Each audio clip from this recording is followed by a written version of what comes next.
আসসালামু আলাইকুম everyone, welcome back to my channel Mahima cooking house. আজকে আমি আপনাদের তৈরি করে দেখাবো দারুণ মজাদার স্বাদের কচু শাক, যেটা আপনাদের গরমে ঠান্ডা ঠান্ডা শরীর থাকবে এবং আপনাদের এটা খেতে খুব মজা লাগবে। একদম সহজ পদ্ধতিতে আমি আজকে এটা রান্না করে দেখাবো। সো চলুন এটা রান্না করে দেখে আসি। প্রথমে আমি একটি কড়াইয়ে পরিমাণ মতো তেল দিয়ে নিচ্ছি।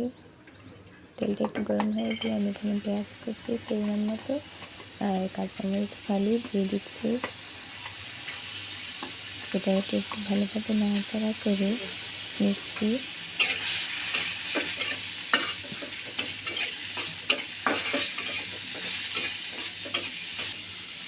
এবার আমি এতে 1 চা চামচ রসুন বাটা, পরিমাণ মতো লবণ দিয়ে নিচ্ছি।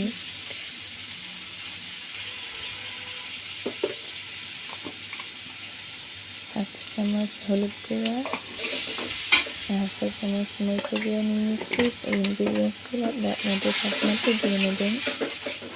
এবার আমি এতে একটু ভালোভাবে নাড়াচাড়া করে এইভাবে করে কেটে রাখা কচু শাকগুলোকে দিয়ে দিচ্ছি। এটাকে দিয়ে কিছুক্ষণ ঢাকা দিয়ে একটু হাফ সেদ্ধ হয়ে এলে এর ভেতরে আমি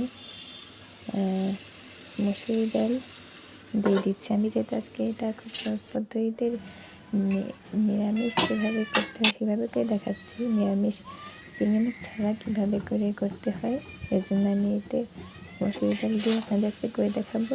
এই মসুরি ডাল দিয়ে কচু শাক রান্না করলে খুব মজা লাগে। এবার আমি এটাকে পরিবেশন করে নিচ্ছি। দেখুন এটা কত সুন্দর হয়েছে।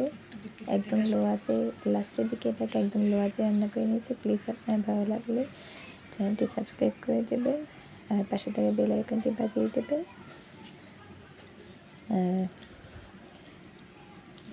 ধন্যবাদ। আসসালামু আলাইকুম।